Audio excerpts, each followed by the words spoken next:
राजनपुर नाम के जंगल में बहुत सारे पक्षी रहते थे।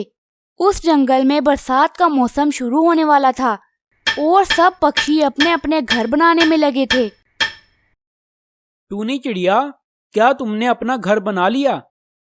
जी जी कबूतर भैया, मुझे पता है कि बहुत जल्द हमारे जंगल में बारिशें शुरू होने वाली हैं, तो मैंने बारिशों से पहले ही अपना घर बना लिया है और मैंने अपना घर शीशम के पेड़ पर बनाया है। मेरी मम्मा कहती थी कि शीशम की लकड़ी बड़ी ही मजबूत होती है। आप सुनाएं कबूतर भैया, क्या आपने अपना घर बना लिया? अरे हाँ हाँ टूनी चिड़िया, भला मैं क्यों अपना घर नहीं बनाऊंगा। तुम्हें तो पता है कि पिछले साल जब बारिश हुई थी तो मेरा घोंसला टूट गया था।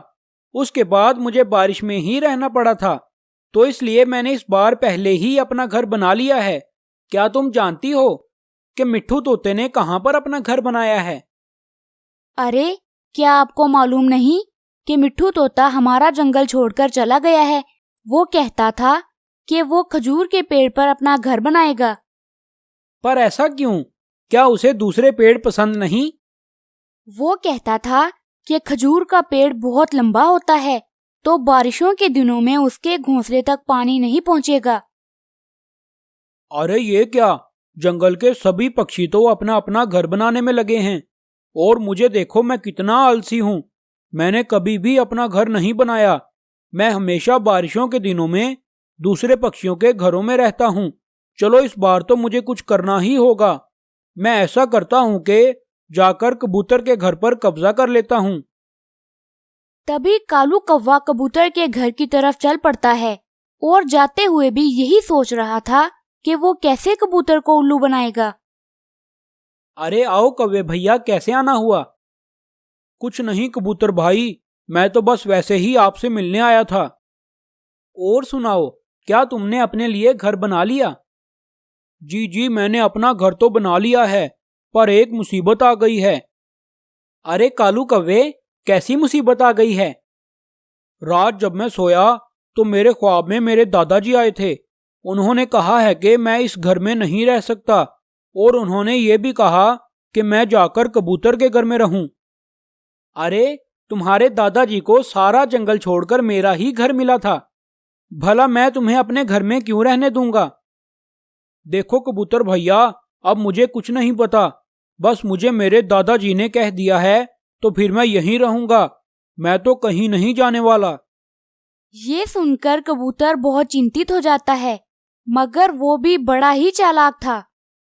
ठीक है कालू कौवे, मैं वैसे भी ये घर छोड़ने ही वाला था, क्योंकि रात मेरे नाना जी मेरे ख्वाब में आए थे। उन्होंने बताया है कि इस पेड़ पर एक चुड़ैल रहती है, इसलिए मैं तो ये पेड़ छोड़कर जा रहा हूँ। अरे क्या कहा? यहाँ पर एक चुड़ैल रहती है? तुम रुको, तुमसे पहले मैं यहाँ से जाता हूँ। ये कहकर कालू कौवा वहाँ से भाग जाता है और टूनी चिड़िया के पास चला जाता है। टूनी चिड़िया, तुम कैसी हो? मैं ठीक हूँ कौवे भैया, आप सुनाओ, कैसे आना हुआ? मैं तो यहाँ से गुजर रहा था तो सोचा तुमसे मिलता जाऊं। अरे वाह कौवे भैया, ये तो आपने बहुत अच्छा किया। चलो, अब आपने मुझसे मिल लिया है, तो अब आप यहाँ से जाएं।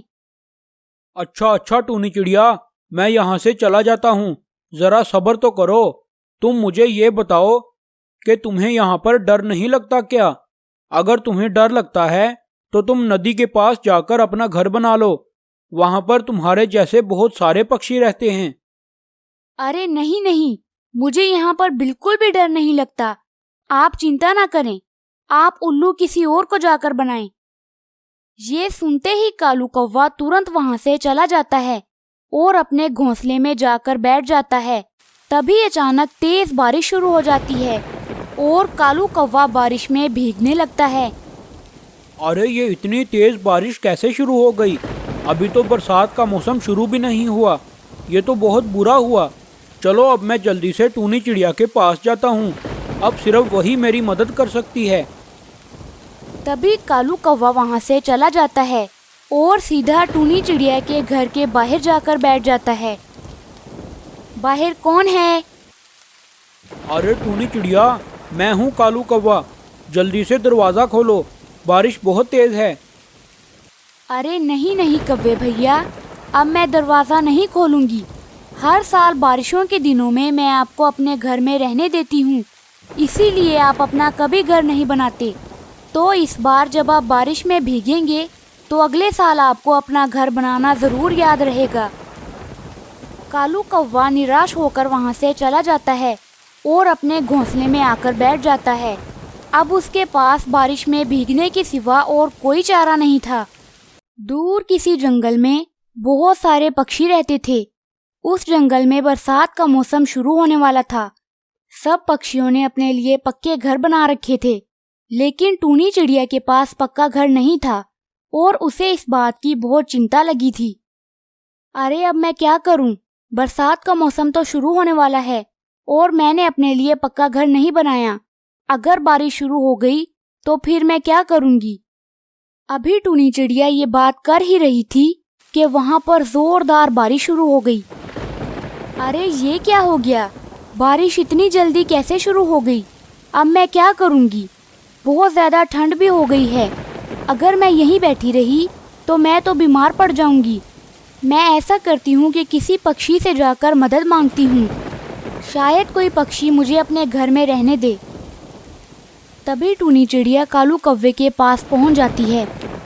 अरे दुष्ट चिड़िया, तुम यहाँ पर क्या लेने आई हो? कौवे भैया, बारिश बहुत ज़्यादा तेज़ है।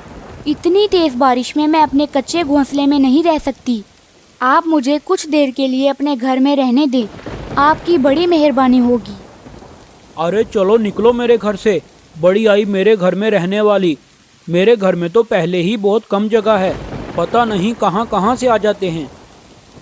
टूनी चिड़िया निराश होकर वहाँ से चली जाती है और कबूतर के पास पहुँच जाती है। अरे आओ टूनी बहन, कैसे आना हुआ? कबूतर भैया, बारिश होने की वजह से बहुत ज़्यादा ठंड हो गई है और मैं अपने कच्चे घोंसले में भी नहीं रह सकती। आप मुझे कुछ दिनों के लिए अपने घर में रहने दें। अगर मैं बाहर रही तो मैं बीमार हो जाऊंगी। अरे नहीं टूनी चिड़िया, मेरे घर में तो पहले ही बहुत कम जगह है, मैं तुम्हें यहाँ रहने नहीं दे सकता।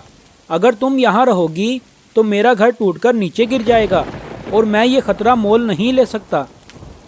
टूनी चिड़िया बेचारी निराश होकर वहाँ से भी चली जाती है और मिट्ठू तोते के पास पहुँच जाती है। अरे टूनी चिड़िया, तुम बारिश में क्यों भीगती फिर रही हो? तुम बारिश रुकने के बाद मेरे पास नहीं आ सकती थी क्या? तोते भैया, मैं बारिश में भीगने से बचने के लिए ही तो आपके पास आई हूँ। आप तो जानते ही हैं कि मेरे पास पक्का घर नहीं है, तो आप मुझे कुछ दिनों के लिए अपने घर में रहने दें। जैसे ही बारिश रुकेगी तो मैं यहाँ से चली जाऊँगी। अच्छा तो ये बात है, चलो ठीक है, जब तक बारिश रुक नहीं जाती तुम मेरे घर में आराम से रह सकती हो। कौवे भैया, आपका बहुत बहुत धन्यवाद। अगर आप ना होते तो मैं पता नहीं कहाँ जाती। तभी टूनी चिड़िया मिट्ठू तोते के साथ रहने लगती है और थोड़ी देर बाद बहुत तेज़ हवाएं चलने लगती हैं, तो कालू कौवे और टुनटुन कबूतर के घर टूटकर ज़मीन पर गिर जाते हैं। अरे ये क्या हो गया? हमारे घर कैसे टूट गए? हमने तो अपने लिए पक्के घर बनाए थे, तो फिर ये टूट कैसे गए? कौवे मियाँ, मुझे लगता है कि हमने टूनी चिड़िया के साथ अच्छा बर्ताव नहीं किया, हमें उसी की सज़ा मिली है। तो प्यारे दोस्तों, इस कहानी से हमें ये सबक मिलता है कि जो लोग मुसीबत में दूसरों के काम आते हैं, उन पर मुसीबत नहीं आती।